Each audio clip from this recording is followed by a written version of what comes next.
Fala galera, beleza? Aqui é o professor Elias. Estou aqui para a gente falar, né, de aplicações da mecânica, nessa revisão aí que a gente vai fazer nessa semana, ao longo dessa semana para a prova da IA. O primeiro tema que eu escolhi foi fazer exercícios de mecânica, que é um tema sempre presente. Então eu peguei umas questões da IA que eu acho interessante da gente resolver, peguei outras parecidas ali de um nível razoavelmente próximo. Então vem comigo, ó. Um jogador, primeiro, essa aqui é muito maneira. Um jogador de basquete lança manualmente de uma altura H uma bola com uma velocidade de módulo igual a V0, com um ângulo em relação à horizontal igual a θ, conforme o desenho. No mesmo instante, o jogador sai da posição do repouso e inicia um movimento horizontal retilíneo uniformemente variado até a posição final XF, conforme o desenho. Então tá aí o nosso desenho, ó, vem comigo. Considere que durante todo o deslocamento a bola não sofra nenhum tipo de atrito e que nesse local atua uma gravidade módulo igual a g. A aceleração horizontal necessária que o jogador deve ter para alcançar a bola quando a mesma retorna à altura de lançamento h, com a qual iniciou, é corretamente expressa por... Cara, a Yara hoje, né, ela tem colocado exercícios em que você tem que olhar para as opções, né? A resposta está em função de quê? Quem tem decorado a fórmula do alcance, lembra que o alcance é V0 ao quadrado, seno, né, de 2θ sobre g, né? Só que eu não vou usar essa equação. Até porque as respostas estão em função de xf, que é a distância horizontal, né, que seria o alcance, está em função de um cosseno ao quadrado, não tem gravidade na resposta, por exemplo. Beleza? Então eu estou falando aqui de dois movimentos simultâneos. Tem tanto o lançamento oblíquo que a bolinha faz, quanto o nosso corredor que parte do repouso. Então vamos lá. Se eu pensar, né, na bolinha aí que ele arremessa, né? Ó, pensando na bola que ele arremessou, ó, bola. Vou pensar no movimento horizontal da bola, né? Na horizontal. Quando a gente pensa nesse movimento na horizontal, galera, eu vou ter que o meu Vx, né? Lembra que o meu Vx é o cateto adjacente. Eu estou usando o ângulo em relação à horizontal. Então, isso é V0 cosseno de θ. Beleza? Esse é o meu Vx. Só que esse Vx, né, como se trata de uma velocidade constante, pode ser expresso como ΔS sobre ΔT. No lugar de ΔT, eu vou colocar instante t, beleza? Partindo de um tempo inicial igual a zero. O ΔS que a bolinha percorre é o XF, né? Porque ela parte do zero e horizontalmente, quando ela volta para essa altura, ela percorre uma distância que é o próprio XF. Show? E aí eu já conseguiria relacionar essas coisas, ó. Ficaria assim, ó. Eu teria o seguinte, V0 cosseno de θ. Isso é igual ao ΔS, que é o nosso XF. E o tempo eu vou chamar de t. E aí eu olho para as respostas, ó. Você está vendo que na resposta não tem t. Então eu vou isolar o t aqui. Vai ficar assim, ó. T é igual a XF dividido por V0 cosseno de θ. Beleza? Então esse aqui é o meu t. Eu teria a primeira equação pensando aqui, né, no movimento da minha bolinha. Agora vamos pensar no jogador, né? Vou colocar aqui de azul, né, ó. Pensando no jogador, enquanto a bolinha sobe e desce nesse lançamento oblíquo, o jogador parte da mesma posição, percorre um ΔS que também é XF, ele inicia o movimento do repouso, então a velocidade inicial dele é zero, e mantém uma aceleração constante até o momento que ele consegue pegar a bolinha até aqui. E aí o que a questão quer? A questão quer saber a aceleração, né? Voltando aqui. A questão quer saber a aceleração horizontal que o jogador deve ter. Então vamos lá. Se ele está num movimento retilíneo uniformemente variado, você lembra que esse é retilíneo uniformemente variado, né? A função da posição é S igual a S0, né? Que é mais V0t mais AT ao quadrado sobre 2. Então vou matar a questão por isso aqui, ó. Presta atenção. O ΔS é o próprio XF, então vou colocar aqui XF. A velocidade inicial é zero, porque o jogador parte do repouso. Então, isso aqui vai dar 0. A aceleração vai ficar a mesma sobre 2 vezes t ao quadrado. E aí, quem é o t ao quadrado, né? Esse t não vai ser a minha primeira equação? Se eu substituir a minha primeira equação aqui, olha só o que eu vou ter. Eu vou ter que xf, né? Vou passar o 2 para lá já multiplicando. Isso é igual a aceleração. E quem é o t? Xf sobre V0 cosseno de θ. E isso tá o quê? Ao quadrado, né? Show de bola? E aí eu vou ter que 2 vezes xf é igual a vezes xf ao quadrado, que é o que a gente quer saber, sobre V0 ao quadrado cosseno ao quadrado de θ, né? Preste atenção aqui no tio. Vou cortar xf com xf aqui, simplificando. E para terminar a questão, só isolar o xf, né? Isolar desse lado aqui. Então, xf vai ficar 2 vezes V0 ao quadrado, cosseno ao quadrado de θ, né? Sobre... Perdão, né? Calma aí, deixa eu ver aqui. Ih, ele não quer o xf, ele quer o a, né? Então, deixa eu isolar o a logo.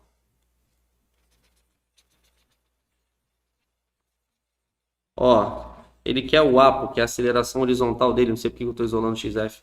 Vai ficar assim, 2 vezes V0 ao quadrado cosseno ao quadrado de θ sobre o xf. Agora sim, né? Essa vai ser a aceleração horizontal que esse corredor vai ter. Então, só passei o V0 cosseno ao quadrado para o lado e o xf dividindo. Show? Então, essa é a aceleração horizontal do corredor. Deixa eu ver aqui qual é o GABA. Isso dá 2 vezes V0 ao quadrado, cosseno ao quadrado de θ sobre xf, né? Então, o gabarito aqui, ó, letra D de dado. Tranquilo? Então, uma questão interessante, né, que trata de 2 movimentos simultâneos, um corredor e um lançamento oblíquo. E a EAR tem colocado, né, um padrão aí de colocar essa análise do movimento, de pensar nas funções em si, né, da posição, da velocidade, para analisar movimentos aí, seja simultâneos ou movimento, lançamento oblíquo, movimento circular. Show? Então, é um tema bem presente na prova da EAR. Olha a próxima questão que eu trouxe aqui, também em função de letras. Essa não é da EAR, mas olha só. 2 esferas A e B de massas iguais são abandonadas de uma mesma altura h, caindo da mesma altura, em relação ao solo e a partir do repouso. As duas partem do repouso da mesma altura. A esfera A cai verticalmente em queda livre. A esfera B desce por uma rampa inclinada de um ângulo θ em relação à horizontal, como mostra a figura acima, ali igual a minha cara aqui, né? A esfera B desce por uma rampa inclinada de um ângulo θ em relação à horizontal, como mostra a figura acima. Aqui já está uma pegadinha porque a figura está abaixo, não está acima, né? Desprezando-se os atritos e a resistência do ar, a razão entre as acelerações das esferas A e B, aí a aceleração de A dividido pela aceleração de B, é, galera, essa bolinha B cai de um plano inclinado e essa aqui cai em queda livre, né? Então, ó, muito tradicional isso. A, se ela vai cair, né? Se é um free fall, se é uma queda livre, a única força que a gente vai ter aqui sobre ela é a força o quê? Força-peso, certo? Então, a força resultante na bolinha A, se a gente quiser aumentar isso, né? Já posso dizer que a aceleração dela é da gravidade, mas vou colocar o seguinte, não tem resistência do ar. A força que faz com que ela caia, né, é a força da gravidade, né, essa atração gravitacional que a Terra gera sobre essa bolinha. Ou seja, a aceleração da gravidade vai gerar esse movimento. Então, eu vou ter o seguinte, massa vezes a aceleração de A, isso é igual ao quê? mg, pô. Aí é molezinha, né? Essa daqui é bem tranquila. Simplifica a massa, a gente sabe que não depende da massa. Todos nós cairíamos com a mesma aceleração da gravidade, né? Não tem resistência do ar. Então, a aceleração de A é igual à própria gravidade. Show? Agora, se eu pensar na bolinha B, vou colocar aqui de azul. Se eu pensar na bolinha B, a bolinha B ela não cai de um plano inclinado. E a inclinação com a horizontal não é θ?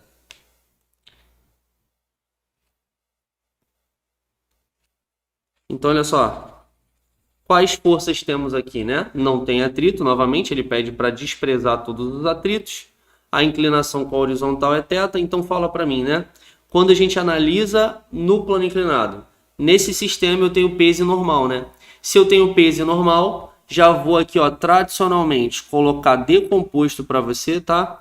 O que faz descer aqui paralelo ao plano quando eu uso o ângulo com a horizontal, P seno de θ. O que comprime o plano, P cosseno de θ. E a reação da superfície, né? Que é a força normal. Estou representando aqui os módulos, né? Nós sabemos que a normal aqui cancela com peso. Então, quem é a resultante na bolinha B, galera? A força resultante na bolinha B vai ser o próprio P seno de θ, certo?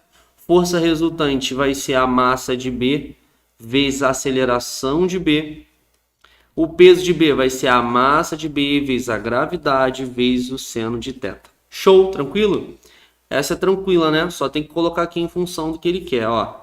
E aí, molezinha, a aceleração de B é igual a G seno de θ. Já achei as duas acelerações que ele pediu e, na verdade, ele pede a razão das duas. Vamos voltar lá. A aceleração de A dividido pela aceleração de B. Galera, a verdade aqui é, eu precisava realmente fazer essa conta, né? Estou fazendo aqui, né? Para você entender os passos e tudo bem. Ó, G e G seno.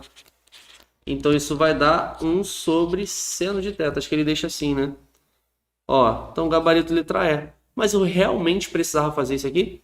Porque esse cara, se ele cai em queda livre, já significa que ele vai cair sob a influência da gravidade. Não tem nenhuma outra força atuando sobre ele. Aqui esse cara cai no plano inclinado. Você sabe que o que faz descer no plano inclinado, né? Paralelo ao plano aqui, ó, é o quê? É o P seno. Então a aceleração dele, se não tem atrito, não tem resistência do ar, não tem nada, só a força de atração gravitacional, né? Então tem aqui a normal, que está perpendicular ao plano, cancela com P cosseno, e o que faz descer é o G seno, né?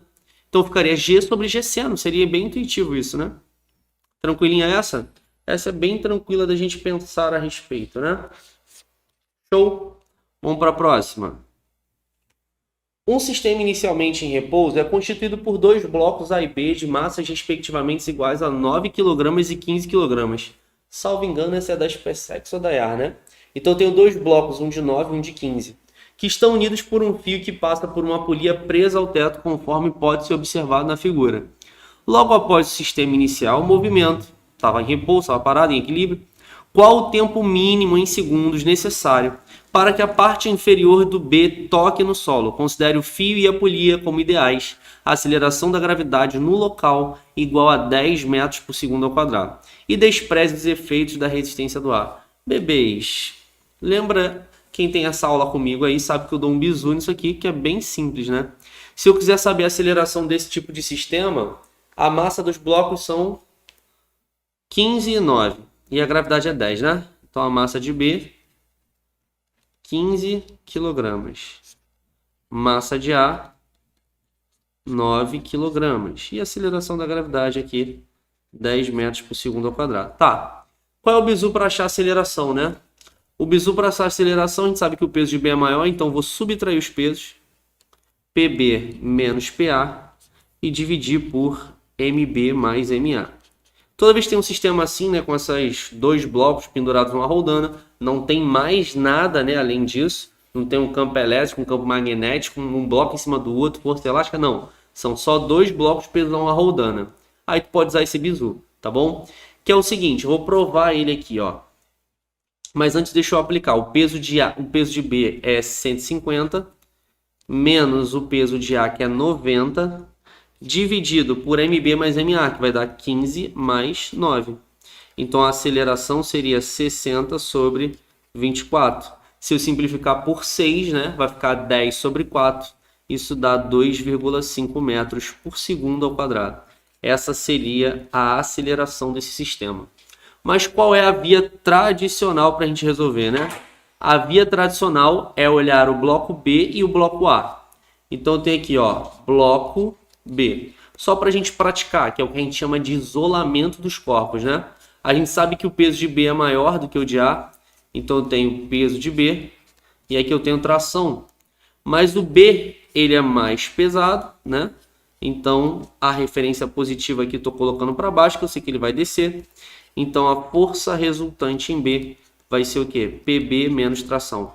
Então, a força resultante em B vai ser... vou deixar assim, PB menos tração mesmo, porque eu vou provar a relação, né, que eu usei aqui como bizu.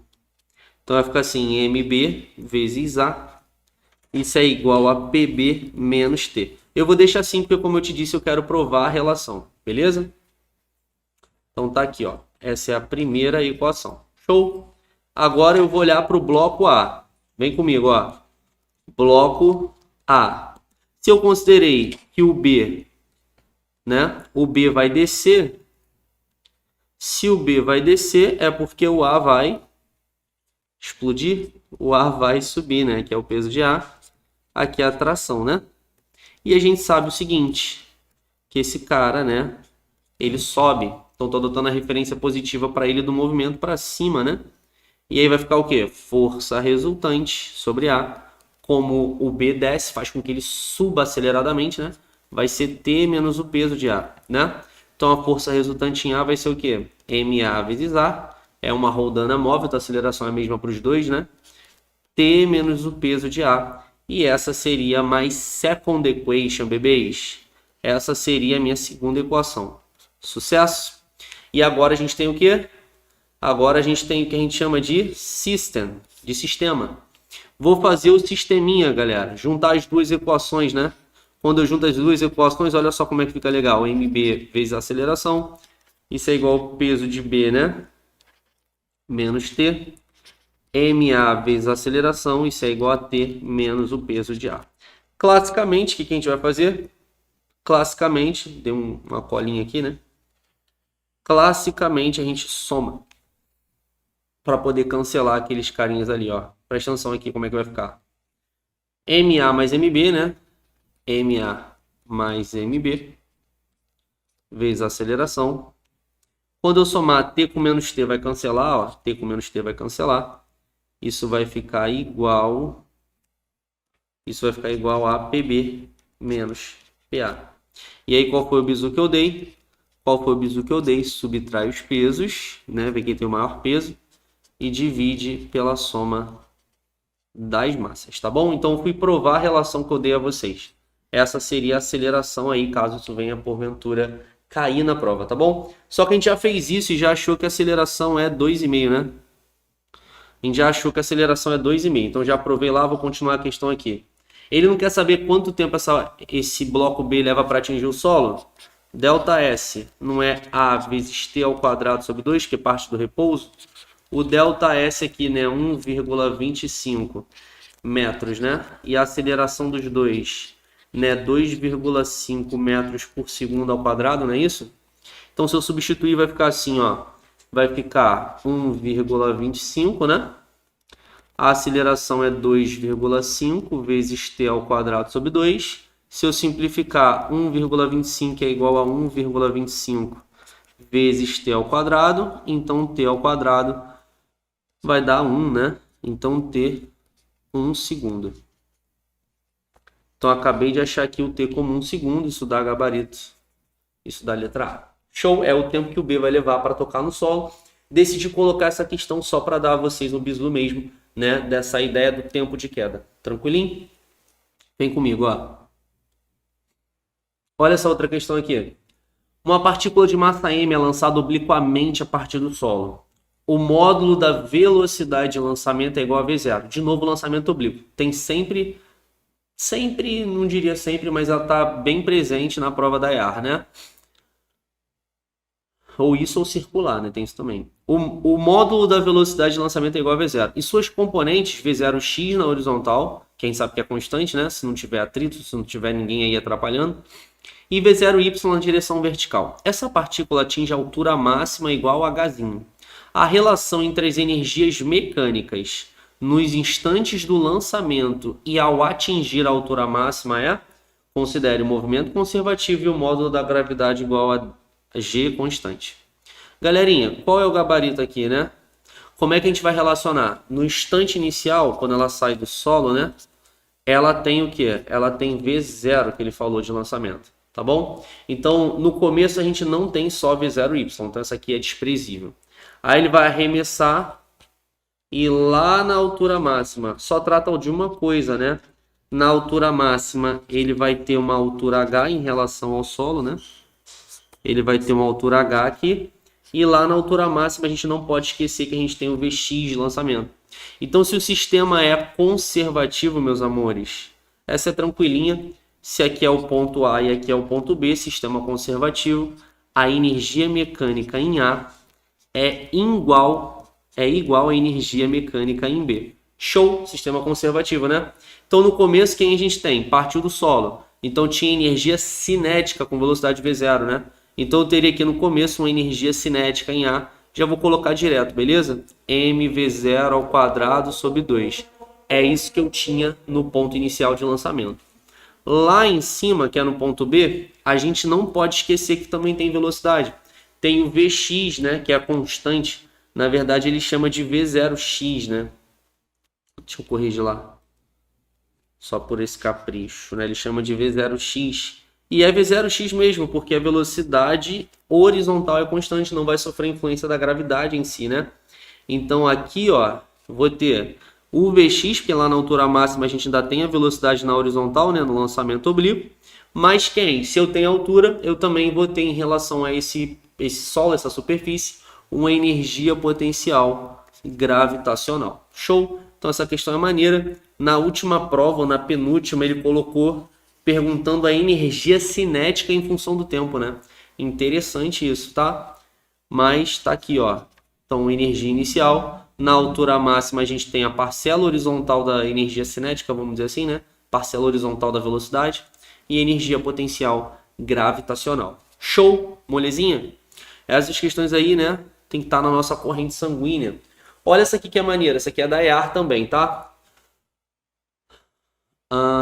No equilíbrio do sistema esquematizado, está em equilíbrio.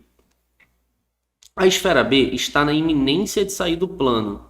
Se está na iminência de sair do plano onde se apoia, é aquele momento em que a normal tende a zero, tá bom? Está na iminência de perder o contato com a superfície. Iminência de sair do plano onde se apoia. Isto é, não recebe reação normal. Ele ainda fala, né? Ainda bem que aí não deixa dúvidas, né? Para vocês. Nem para mim. Né? Não recebe reação normal do apoio. Show. Sabe-se que o bloco A e a esfera B pesam 40 e 60 newtons. Então aqui o bloco A tem um peso PA de 40 newtons. Acho que eu coloquei o desenho aqui na frente, ó. Botar aqui. Então o peso de A é de 40 newtons. Beleza?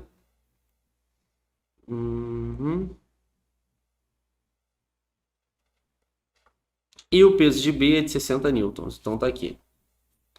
Peso de B é de 60 newtons. Tá. Bloco A pesa não tá. Considere os fios e a roldanas ideais, né? Não tem massa, não tem atrito, né? De massas desprezíveis.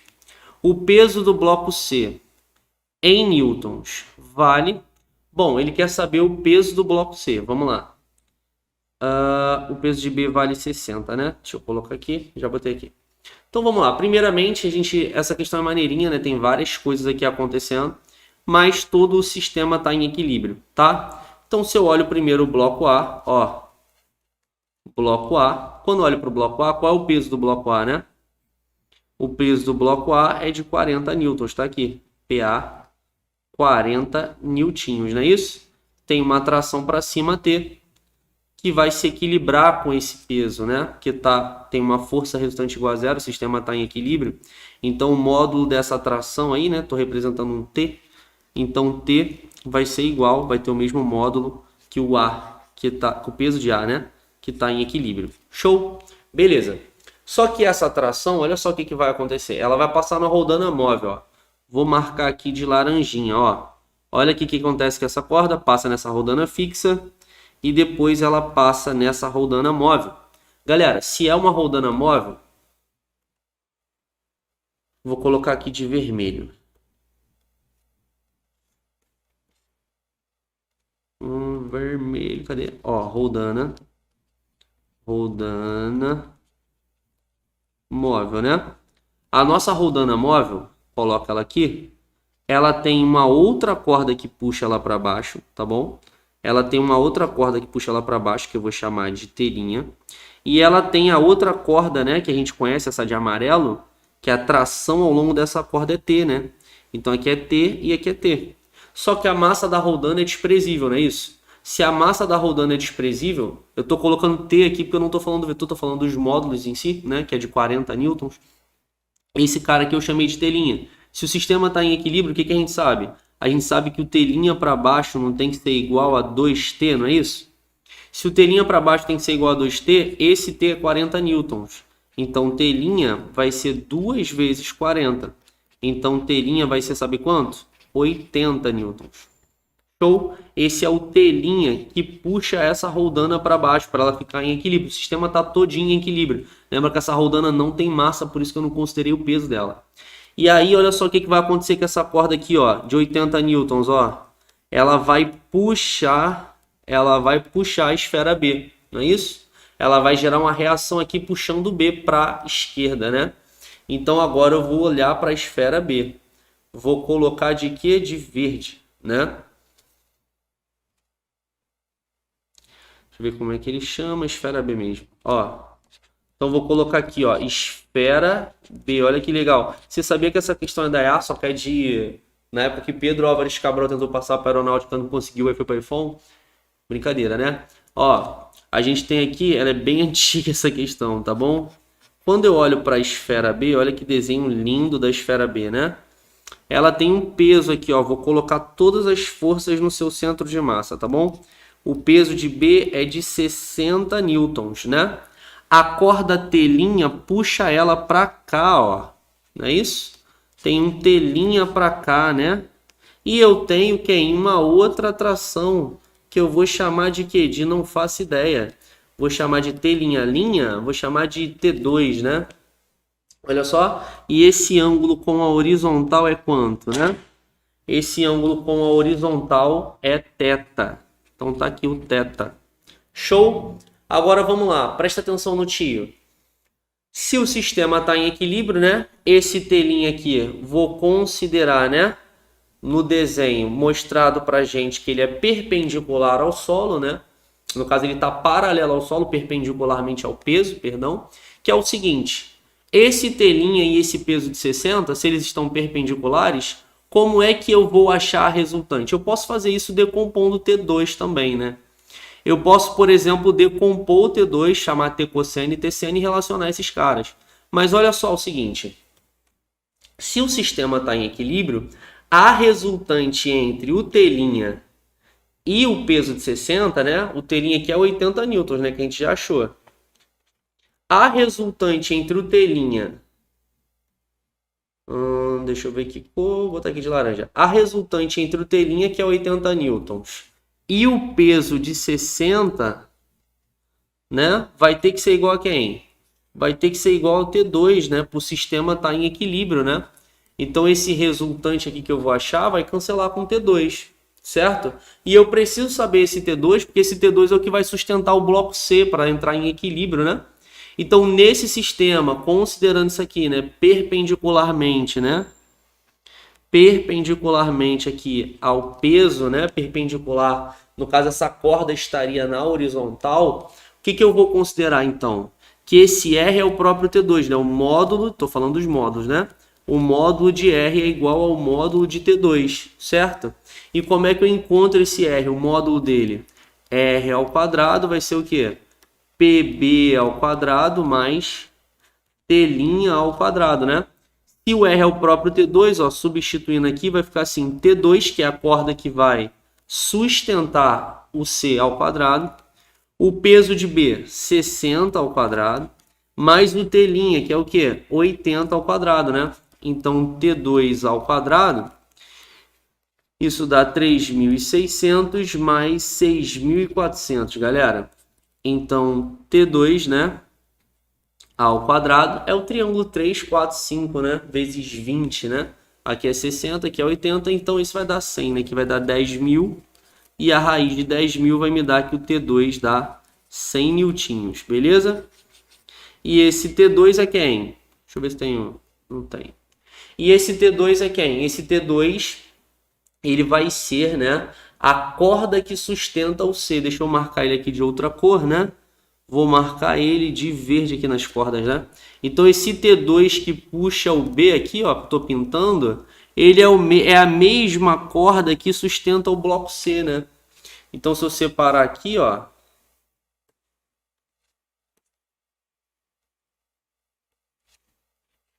então, separando,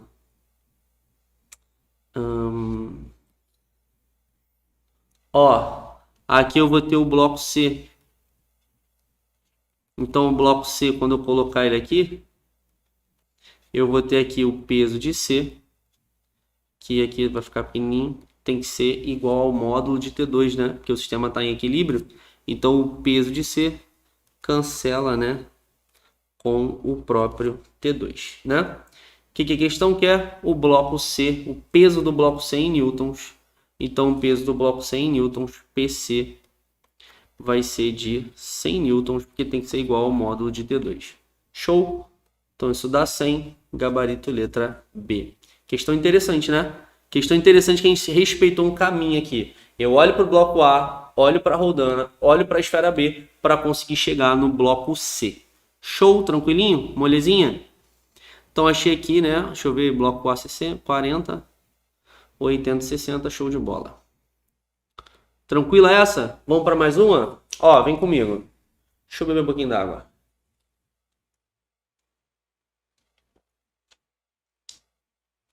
Vem comigo, ó.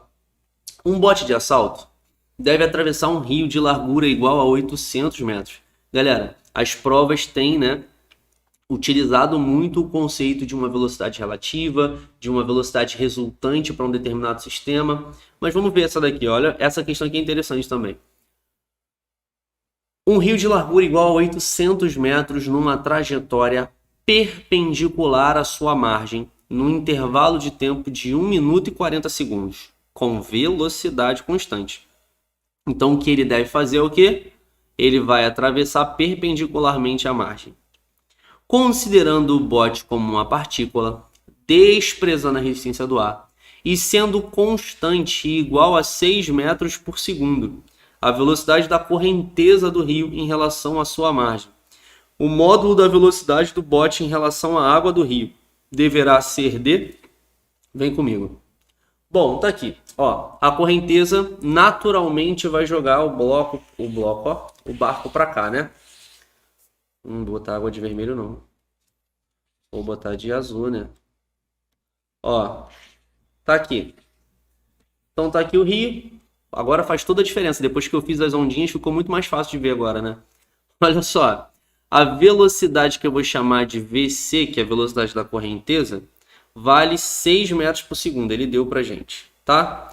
Então a velocidade da correnteza é de 6 metros por segundo. Show? Só que aí o barco vai adentrar, né?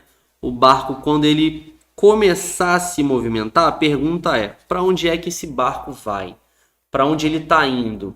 Porque o que a questão diz que ele vai fazer, deixa eu voltar no enunciado, fala assim, ó: um bote de assalto deve atravessar um rio de largura de 800 metros numa trajetória perpendicular à sua margem. Então, olha só, o que nós queremos ver, qual é o resultado?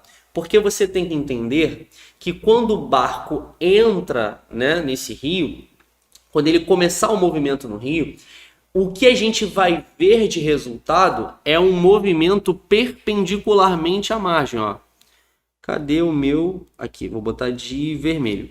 O que eu vou ver de resultante, né, de resultado, que eu vou chamar de velocidade resultante aqui, vai ser uma velocidade perpendicularmente à margem. É o que ele fala, é o que deve ser visto o barco fazendo. Inclusive, ainda te digo mais, dá para determinar o módulo dessa velocidade resultante. Sabe por quê? Porque essa velocidade resultante, se eu vou atravessar perpendicularmente, ele fala que a largura aqui, né, é de 800 metros, não é isso? e em 1 minuto e 40 segundos. Isso dá 100 segundos, certo? Vamos voltar lá. Ó, a largura do rio, 800 metros em 1 minuto e 40 segundos. Isso não vai dar 100 segundos?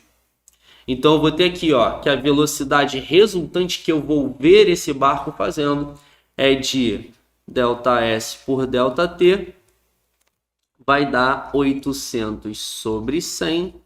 Então, isso vai dar o quê? Isso vai dar 8 metros por segundo. Show? É isso que eu vou ver. Essa é a resultante. Tranquilo? Agora, vamos lá. A correnteza não já joga o meu barco para o lado? Se a correnteza joga o meu barco para o lado, você precisa entender o seguinte, ó. Se eu representar o barco aqui, vamos lá. Aqui eu já tenho o quê? Aqui eu já tenho a resultante, né? Ó, a resultante está aqui, é o que vai acontecer com esse barco, não é isso? Se a correnteza joga esse barco para cá, se a correnteza joga esse barco para cá, ó, se essa aqui é minha resultante, velocidade da correnteza, para onde é que tem que estar, né, a velocidade do barco? Para que eu tenha isso aqui como resultado, ó, velocidade da correnteza, vou puxar para cá, ó. Essa aqui vai ser a velocidade do barco. Vou botar VB, né, que é a velocidade relativa em relação à água. Deixa eu te explicar o seguinte. Se a correnteza joga o barco para o lado e eu quero que o resultado seja perpendicularmente à margem, eu preciso que o barco tenha uma velocidade, uma parcela da velocidade, para cancelar a correnteza. Entende isso? Essa velocidade que eu coloquei de verde, ó, é o quê? É uma parcela para cancelar a correnteza e vai sobrar a parcela perpendicular, que vai fazer com que o barco atravesse perpendicularmente. Vamos fazer um exemplo? Ó, imagina que tu vai para um shopping, né? Não faça isso, ok? Mas se você for ao shopping lá e tem uma escada rolante que desce com 2 metros por segundo, acho que isso é até bem rápido, né? Ela desce, a escada rolante desce com 2 metros por segundo.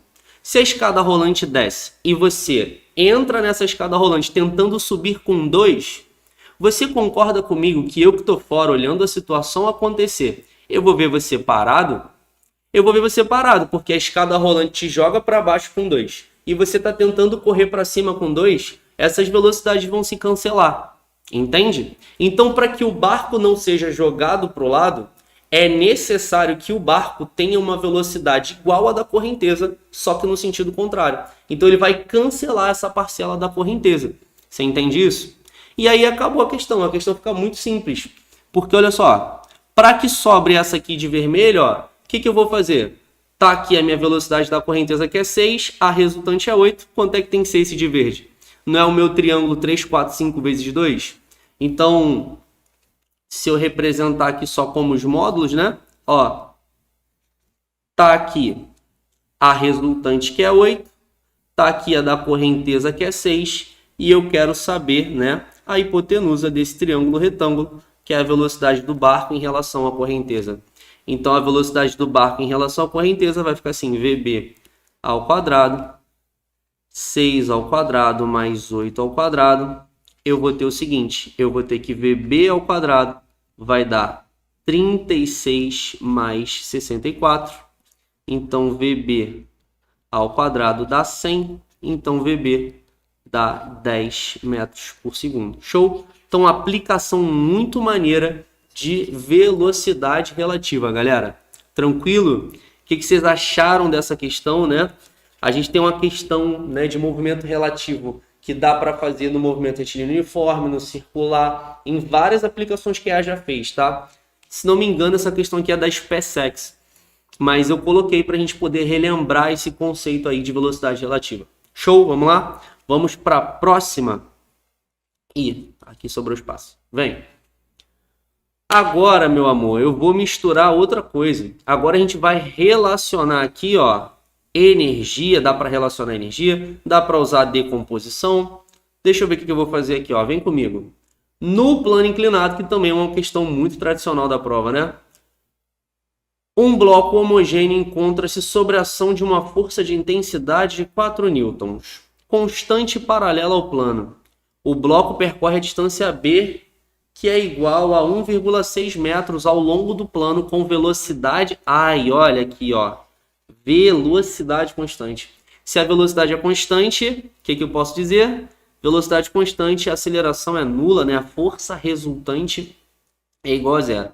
Desprezando-se o atrito, então a massa do bloco e o trabalho realizado pela força-peso, quando o bloco se desloca do ponto A para o ponto B, são respectivamente, vamos lá, o que ele quer? Ele quer a massa do bloco e o trabalho realizado pelo peso. Vamos lá? Aqui eu quero lembrar vocês algumas coisas, né? A força F vale 4 newtons, né? A força F vale 4 newtons, olha aqui. Quais forças eu tenho nesse bloco, né? Acho que eu coloquei mais um slide aqui, ó, show.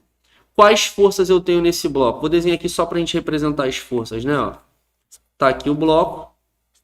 E ele sobe com velocidade constante. A gente sabe que a força resultante é zero, né?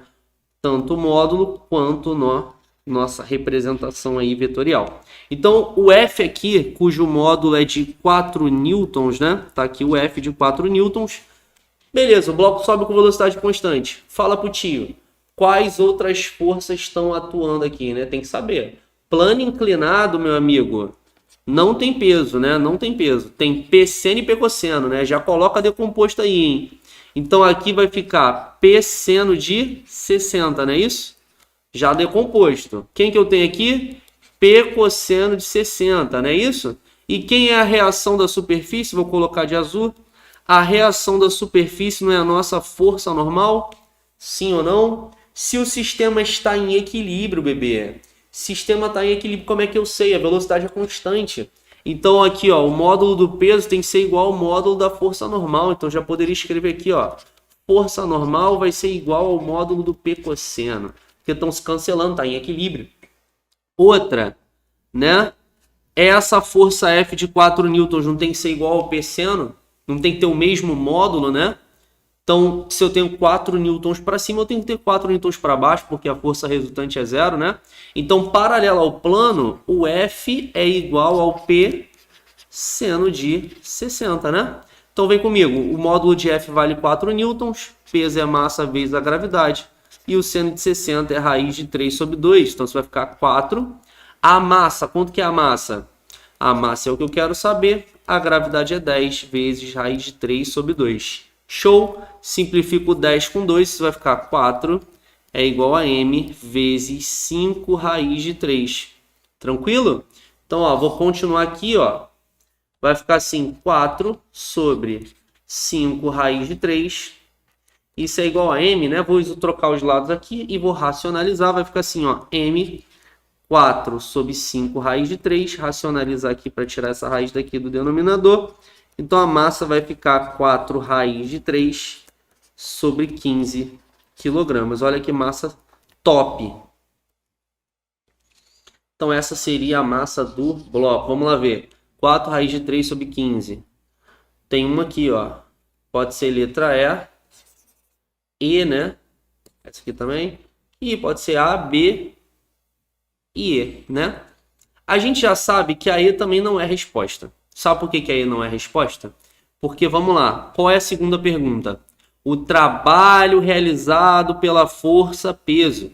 Bebês, o trabalho do peso só é positivo. O trabalho do peso só é positivo se estivesse descendo. Se tivesse um movimento a favor da gravidade, né? Lembra trabalho motor, né? Trabalho positivo. Se ele sobe um plano inclinado, né? A parcela do movimento aqui está subindo, é o movimento vertical de subida. Então, esse trabalho do peso tem que ser negativo, porque o peso vai se opor. Então, eu já sei aqui que o gabarito é letra A ou letra B. Mas eu queria lembrá-los de um princípio, né? Qual o princípio que eu gostaria de lembrar, né? Que trabalho, lembra aqui? Trabalho é força vezes deslocamento vezes cosseno, né? Mas trabalho também não é variação da energia cinética? Aí tu vai ficar se perguntando, esse trabalho aqui é o trabalho de qualquer força? É o trabalho da força resultante, né? O M vezes A. E aí, olha só, se eu tenho que o trabalho é energia cinética final menos energia cinética inicial e a velocidade é constante, bebês, ó. Então, se a velocidade é constante, esses caras são iguais, o que vai acontecer? Vai ficar 1 menos 1, né? Já que são iguais, então o trabalho vai dar zero. Mas aí é que você tem que tomar cuidado, porque significa então que não tem ninguém realizando trabalho? Será mesmo? Não tem ninguém realizando trabalho? Toma cuidado, porque esse é o trabalho da resultante que dá zero. E segundo Isaac Newton, a força resultante é o somatório das forças que estão atuando. Então não se engane. Tem duas pessoas, quer dizer, duas forças aqui realizando trabalho. Se eu for colocar aqui no bloquinho, ó, se eu for colocar aqui no bloquinho, a gente tem um peso para baixo, né? Tem o peso e a gente tem a força normal.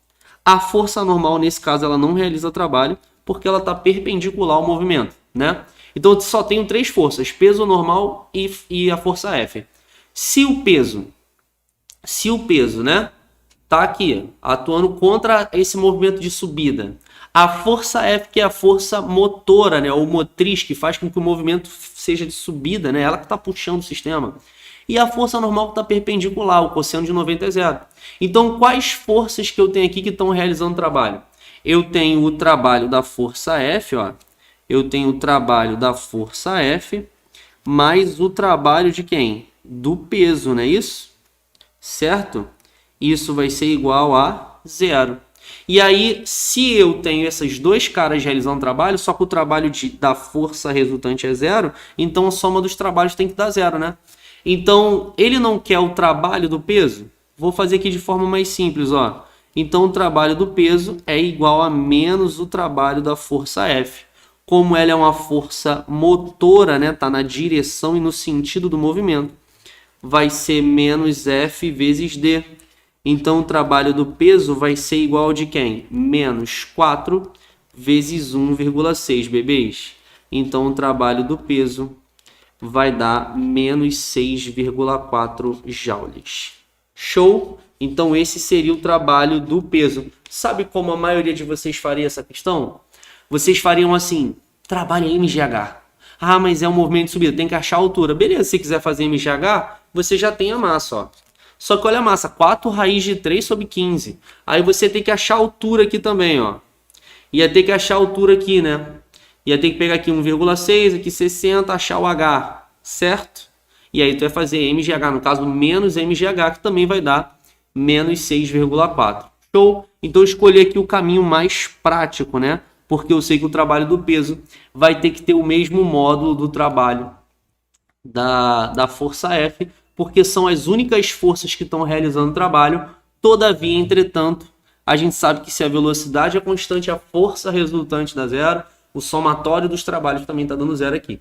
Show? Então o gabarito vai ser o quê? Vai ser letra B de bola. Show? Tranquilinho? Tá, então aqui menos 6,4. Tá certinho. Olha essa. Ó, tô sentindo na pele que vai ter uma questão de alavancas, hein? Tô sentindo, hein? Vamos ver. Não sei. Pode ser que sim, pode ser que não, pode ser Pepsi. Quero os royalties. Ó, uma barra homogênea de peso igual a 50 newtons está em repouso na horizontal. Ela está apoiada em seus extremos, nos pontos A e B, que estão distanciados de 2 metros. Uma esfera Q de peso de 80 newtons é colocado sobre a barra a uma distância de 40 centímetros do ponto A, conforme representado no desenho abaixo. A intensidade da força de reação do apoio sobre a barra no ponto B é D. Ele quer a reação, né, no ponto B. Tá, deixa eu ver aqui o peso da barra. A barra é homogênea, o comprimento total dela é de 2 metros. Tá aqui, ó. Comprimento total de 2 metros, né? E o peso da barra sendo homogênea é 50 newtons. E a esfera aqui tem 80 newtons. Show. O desenho tá aqui para ajudar. Ó, então tá aqui o peso, né? Dessa esfera aqui, que é de 80 newtons. Show. A barra, ela é homogênea, né? A barra ela é homogênea, então o peso dela coincide né, com o seu centro, eu vou colocar o peso dela aqui no centro geométrico. O peso da barra, esqueci quanto é. O peso da barra é 50 newtons, então tá aqui.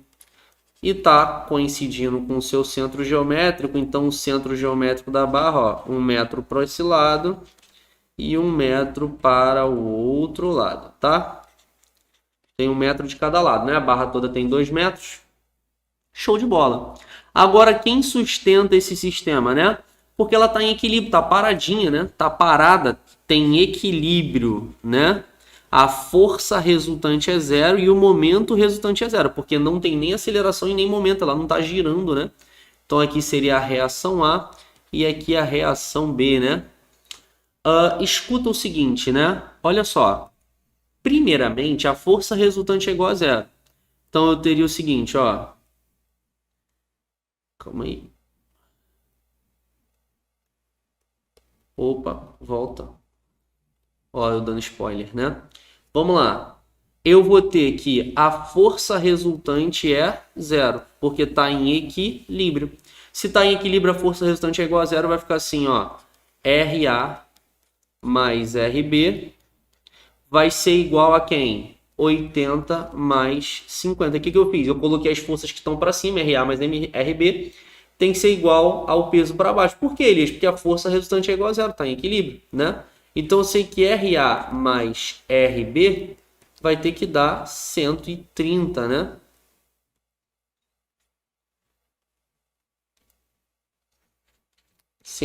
Newton. Show? Essa questão é boa, né? Ó, se liga.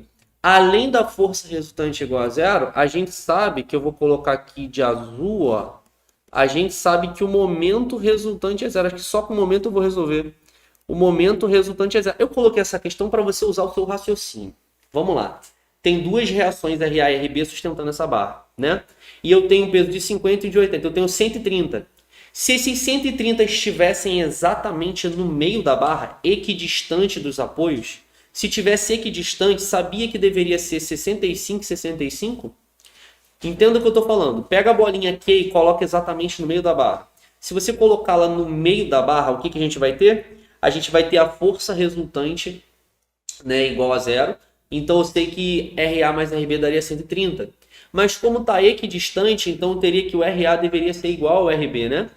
Então olha só, se o momento resultante é igual a zero, vou escolher, né, o momento resultante para A igual a zero. Então vai ficar assim, momento resultante de A igual a zero, vai ficar o seguinte. Partindo daqui, a primeira força que eu tenho é 80 newtons, então vai ficar assim, ó. Lembra que agora eu estou usando o teorema de Varignon, né? A soma dos momentos, o somatório dos momentos tem que dar zero. Então olha só, a barra está em equilíbrio. Ó. Partindo daqui, a primeira força é 80. Então vou ter 80, colocando em metros, 0,4 metros, que é 40 centímetros. A próxima força é 50, né, que é 50 vezes 1, que é a distância do ponto A. Eu estou analisando para o ponto A, né?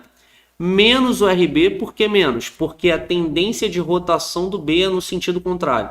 Então, menos RB vezes 2, isso é igual a 0. Show de bola? Então, ficou 80 vezes 0,4, isso dá 32, mais 50, isso é igual a 2 vezes RB. Então, RB vai ser 82 sobre 2, isso dá 41 newtons. Tranquilo? Então, eu já sabia que deveria ser um valor menor do que 65, né? Porque a massa do sistema está deslocada para o A. Então, a tendência é que a reação do A seja maior, né? Se a gente pensasse sobre isso, colocar esse bloco, essa esfera aqui exatamente no meio, eu eliminaria E, D e C, né? Ficaria entre B e A. Show? Então, achei que o gabarito letra B. Vamos para mais uma? Cara, na última prova caiu velocidade orbital, né? Assim como já caiu, tem caído a ideia de força centrípeta, né? De relacionar, né? A força elétrica, a gente pode pensar no modelo atômico de Rutherford, lembra? Do modelo planetário, que na verdade a força elétrica atuava como força centrípeta. Isso também caiu recentemente, igualar a força elétrica com força centrípeta.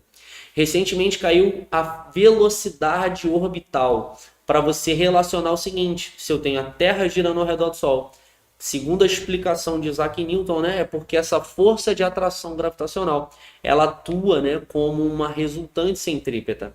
Então, eu coloquei essa questão pensando exatamente nisso. Olha só, pensando em lembrar da lei da gravitação.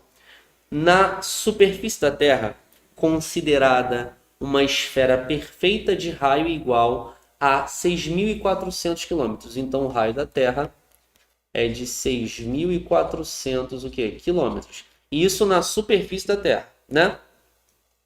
A aceleração da gravidade igual a g.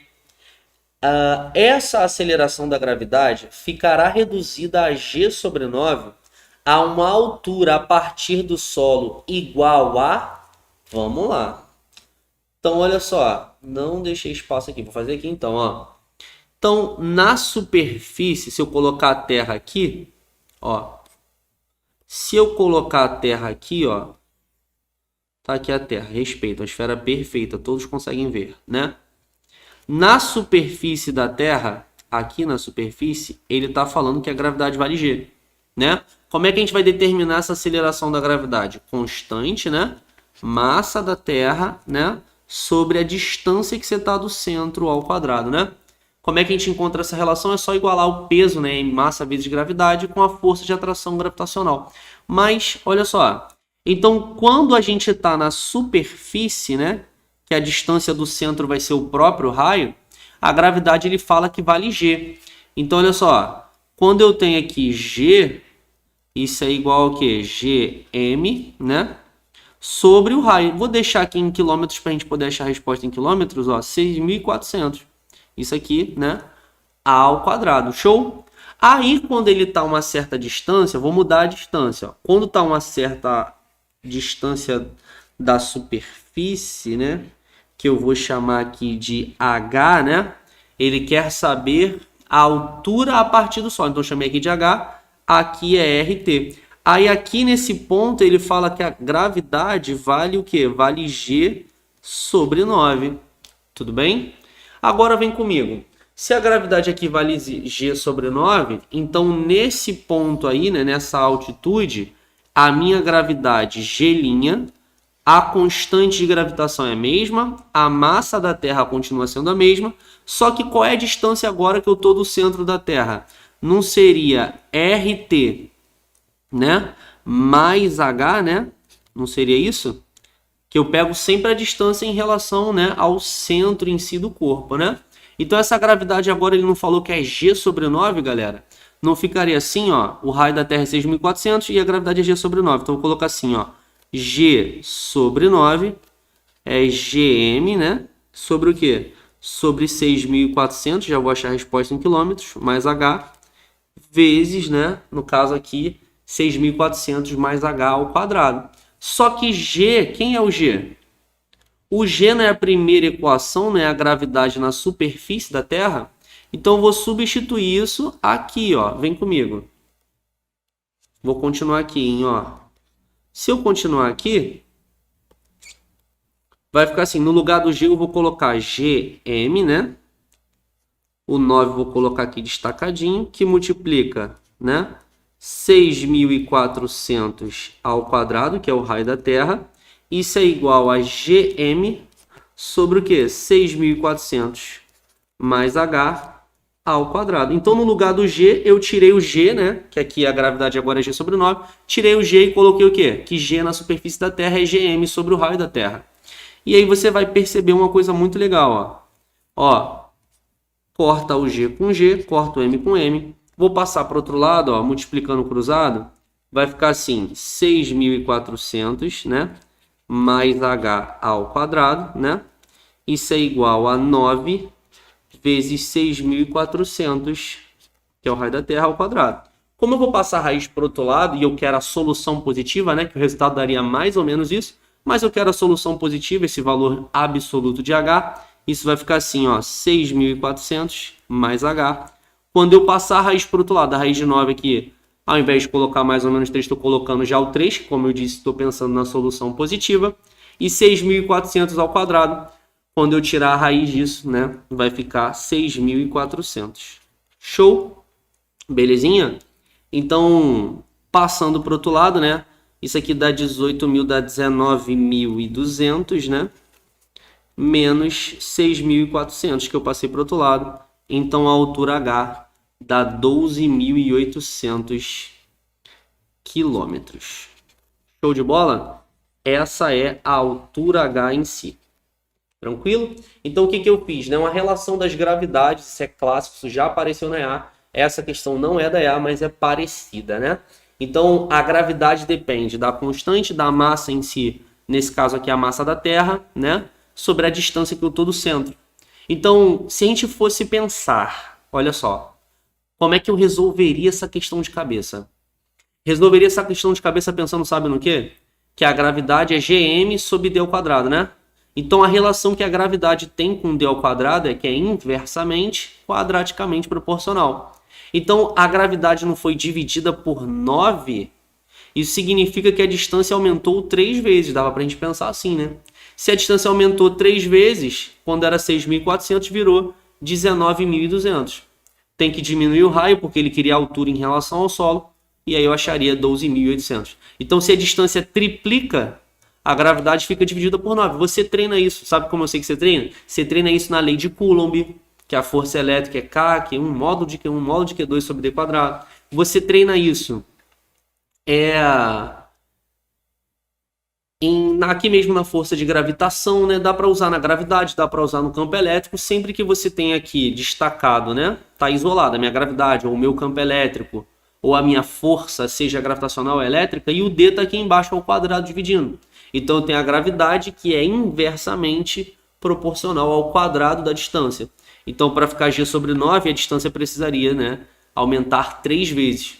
Dá para entender o raciocínio?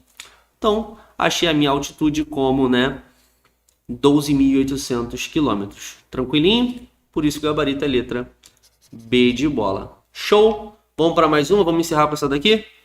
Ó, olha essa aqui como essa aqui é legal. Uma mola ideal, essa aqui envolve energia e colisões. Olha só. Uma mola ideal de constante elástica de 256 newtons por metro. Está presa a um anteparo fixo e comprimido de meio metro contra ele por um bloco A de massa de 2 kg. Então, a mola está comprimida, né? A mola está comprimida de meio metro por conta do bloco, né? Que está pressionando essa mola no anteparo, né? O bloco A não está preso à mola, não está preso. E se apoia sobre uma superfície horizontal sem atrito, sistema conservativo. Soltando-se a mola, essa mola vai ser liberada. Esta empurra o bloco ao longo da superfície até perderem o contato entre si. O bloco prossegue deslizando até realizar um choque perfeitamente inelástico com um bloco de massa igual a 2 kg, que estava inicialmente em repouso conforme a figura abaixo. Desprezando todas as forças dissipativas, pode-se afirmar que ao final da velocidade dos dois blocos, a velocidade final, né, dos dois blocos será d? Bom, primeiramente a gente tem que entender que o bloco que está aqui coladinho na mola, quando essa mola for esticar, né, quando a mola, né, for destravada, for liberada, essa energia potencial elástica, como não tem como empurrar o anteparo, né, não tem como jogar ele para trás, né? Vou fazer uma força sobre ele, mas não vou deslocá-lo, né? Isso que eu quero dizer. Essa energia potencial elástica, ela não vai desaparecer, ela tem que se transformar em alguma coisa, né? Então, quando a mola estica, ela vai transferir essa energia potencial elástica como energia cinética para o bloco A. Show de bola? Então, quando ele transfere essa energia cinética para o bloco A, essa velocidade que o bloco A vai receber vai ser a velocidade com que ele vai colidir com o bloco. Então, ó, vem comigo. Ó. Primeiramente, o sistema é conservativo, então a energia mecânica inicial é igual à energia mecânica final. Estão todos no solo, no início está todo mundo em repouso, então no começo eu tenho kx ao quadrado sobre 2. Só que essa energia elástica ela vai ser transferida como energia cinética para o bloco, né? O bloco A. Então, vou ter MAVA ao quadrado sobre 2. Show? Ninguém vai ganhar altura, né? A mola vai se deformar até o momento que ela vai perder o contato com o bloco, né? Então, vamos descobrir aqui. A constante elástica é 256, vai ficar assim, 256. O x é a deformação, que é meio metro, né? Que ela estava comprimida. Então, é meio ao quadrado. E a massa de A, não me lembro.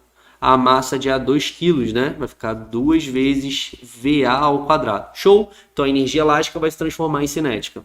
Quando eu passar aqui, ó, simplificando o 256 com 2, aqui fica 1 e aqui vai ficar 128, né?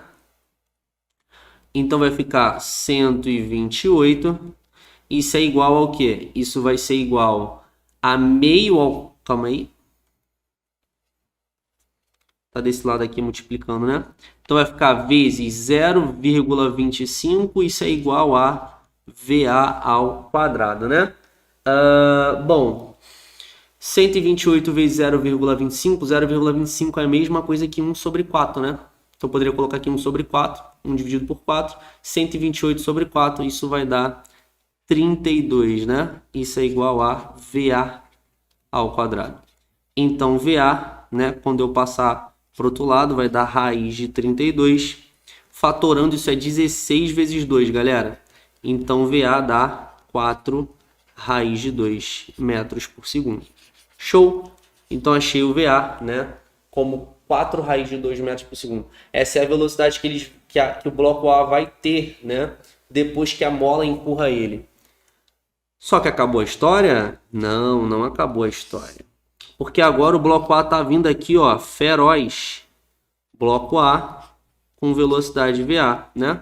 Que a gente achou aqui como 4 raiz de 2 metros por segundo.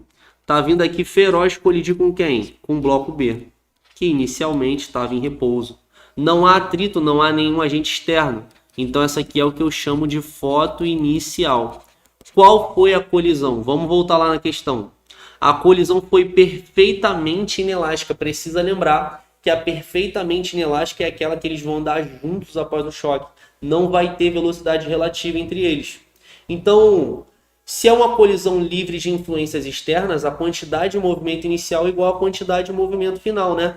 Então, ó, se a quantidade de movimento inicial é igual à quantidade de movimento final, a massa dos dois blocos são iguais a 2. Ó, bloco A 2 kg e bloco B de 2 kg. Então, se eu vier para cá, no início, não só tem o bloco A em movimento? Então, vai ser a massa de A vezes a velocidade VA. No final, eles não vão colidir, vão juntos? Então, vai ser MA mais MB vezes V'. Galera, é fácil de ver que o gabarito é letra B, né? Por que é letra B? Porque se a velocidade do A sozinho é 4 raiz de 2, quando ele colidir e ir junto com B, a massa vai dobrar. Se a massa vai dobrar num sistema que tem conservação da quantidade de movimento, é porque a velocidade cai pela metade, né? Então vai ficar assim, ó, 2 vezes 4 raiz de 2. Isso é igual a 2 mais 2, né? Que a massa dos dois são iguais a 2, vezes V', que é a velocidade que eles vão ter pós a colisão, né? É a velocidade final que a gente quer. Então vai ficar assim, ó, 2 vezes 4 raiz de 2 é igual a 4V'. Simplifico 4, então V', 2 raiz de 2 metros por segundo. Show? Esse é o meu V', é a velocidade que eles vão ter, né, depois da colisão. Show de bola? Então, ó, energia elástica se transformou em cinética para o bloco A e depois a conservação da quantidade de movimento em uma colisão perfeitamente inelástica. Show de bola? Galerinha, eu vou ficar por aqui. Um grande abraço. Espero que vocês tenham curtido esse primeiro dia. Vamos juntos, a prova tá chegando. Na próxima a gente vai falar de termodinâmica. Vamos com tudo. Valeu!